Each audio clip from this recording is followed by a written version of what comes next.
Hello. Checking in with chapters 61 to 73 of He Knew He Was Right by Anthony Trollope. Uh, wow.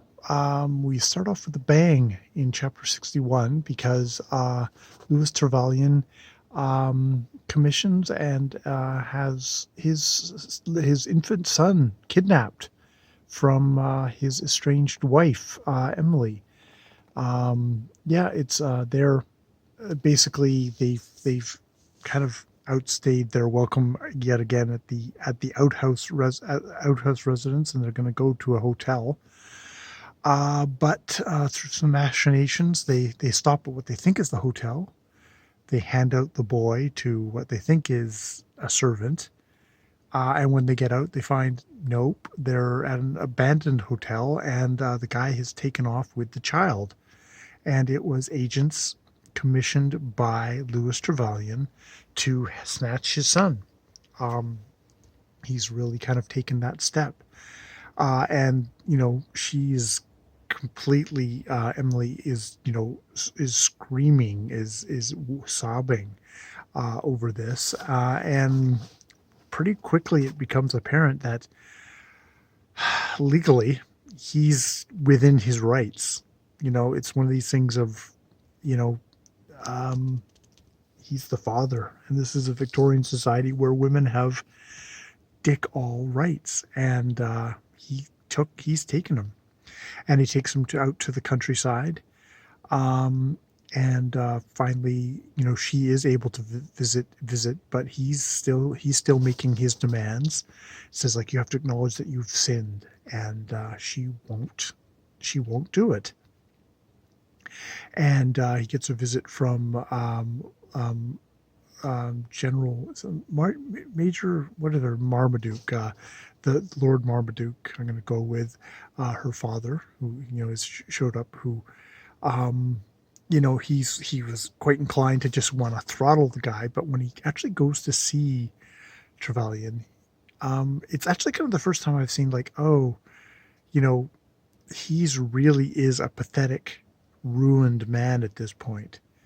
And it's as much as he was as Marmaduke was like gonna just thrash the man. When he's now seen him, he sees like this guy is not right. This guy is really fucked up, and he can't get anything from him. This guy either to see sense, to surrender the son, and says like, well, I'm gonna have to take it to the courts, to doctors, to all that, and he goes off. At which point Trevelyan realizes that they're gonna be coming for me, and he's making plans to like leave the country. That's where he's at. um you know it's just kind of pathetic, both of them. It's really sad and pathetic at this point. You know, uh, it's a tough thing to have at the center of your novel. It really is tough. Um, and Trollope has a couple of other stories going. There's Dorothy Stanbury, and there's Nora. There's Nora Morley. Marmaduke has quite the full plate. He's got dealing with Trevelyan. He talks to his quote unquote friend, um, General Osborne, who has landed him in a bit of soup because he's dragooned him back for this for this parliamentary inquiry thing. It's like, oh, you'll get free trip and all that, but it's been put together by some old guy who wants to really grill people, and it really puts him through the ringer. It doesn't really come of much, and he's probably the only one who feels like he's been kind of shamed by it. But he finds that hard. Um, he General Osborne does not acknowledge how much he's messed up this situation for the young couple either. So it doesn't get anything that way. And on top of that, his daughter Nora is wants to marry Hugh Stanbury, and he is completely penniless. And he actually ends up Marmaduke goes and visits him at his little dingy office at the back, past the printers and all that, where the young man has very kind of like, oh, this is as much a profession as any profession, and indeed the editor of this of some newspaper is far more respected than the Lord Chancellor. And it's like, what? It's like, um, and I think of Steve here because it's like this is an ink stained wretch, and I think about Steve Donahue, who sort of is the inspiration of all the me reading all these trollops and reading this one this month. And he is a chancer himself, a fellow who makes his living writing as a thing, and I guess would be seen as unsuitable marriage material for Nora as well. So there's all this stuff, and they really, both Nora and Hugh, are just like, nope, we're going to get married. And indeed, he writes to her, Nora, and says, your father doesn't want us to get married, but I say you just walk out the door, come to this church, and we'll get married. We'll do the banns and all that stuff, and I'm sure your mother will come along when she knows that you're doing it that way. So there's that, that plucky couple. And then there's Dorothy Stanbury, who at this point is away from Miss Standish, the elderly widow. I think she's a widow. I can't remember if she's a widow. Who is in love with Brooks Barkley, who stands to inherit Miss Standish's thing, but she's completely forbidden that their union. And then Dorothy is actually left because of that. And Brooke has come to visit them in the countryside. Her and her mother and her sister, and basically declared his love, and they're going to get married regardless. It's like, come what may.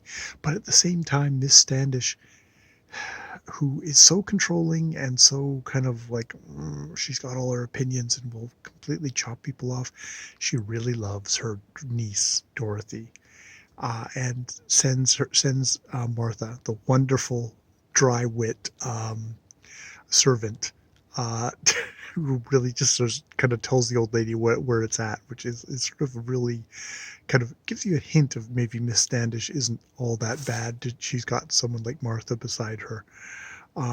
But she sends Martha with, I think it's a cut of lamb to as a gift, and basically says, like, I want you to kind of make it known that, like, I'd like her to come back, but not in so many words. And then she sends a note saying basically stuff like that. And as Martha's going out, she bumps into Brooks coming away, and of course the whole thing is known. And indeed, neither Brooke nor Dorothy try and hide it. And in the end, they decide, like, Brooke is sort of like, well, screw the old lady. I don't care. She can hold me hostage, but I'm not going to be a slave to that. And I love you. And Dorothy's like, I love her. I love the old woman, and I'm gonna try and do it, because I would like, not, for her to be okay, not so much about the money. And she goes back, and she does. She's like, no, you've obviously, this is something that you've cooked up between you, and he bypassed me to go visit you, and it's just, it's the same old thing. You think, if we're gonna go do that again. And Dorothy goes back to her room that the Miss Standish has made for her, and she kind of realizes exactly how much loving care the old woman has put into this room, into rising her up, into giving her comforts, and that, damn it, she really loves me. She really loves me. And just that kind of that care, it really touches Dorothy. And she's like, I can't hurt the old woman. I can't hurt the old woman. I can't take myself away, because I know how much she kind of depends on me. And she determines, like, okay, I'm gonna have to give him up. I'm gonna have to give him up. And she tries to write a letter to that effect, but she can't, and she falls asleep. And in the middle of the night, Miss Standish visits, and says, no, you guys are going to get married and you're going to be my friends and we're going to thing together. And it's just, there, there's the little bit. I mean, it's probably cheesy and romantic and all that, but it's, there's that hit. There's that pure, unadulterated chocolate hit of Anthony Trollope for me, is in this scene between Miss Standish and Dorothy of that is it.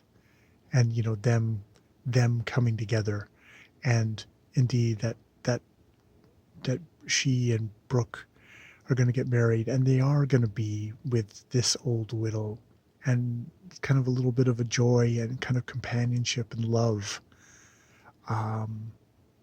Yeah, yeah, that's kind of the key. That's something I'm going to hold on to there quite beautifully in this book. All right, I will leave it there for tonight. That is we're up to chapter 73 of He Knew He Was Right. And, I got the pity and the sadness for the Trevelyan's, but it's like, here's some happiness. Here's a bit of human sentiment and love, and putting aside that control, that controlling thing that, that the Trevelyan just can't put aside, but that Miss Standish does. And it's like, there's a contrast. Maybe that's it. That's what I can hold on to as I'm building this novel in my head that Trollope has written down on the page for us. All right. More videos later.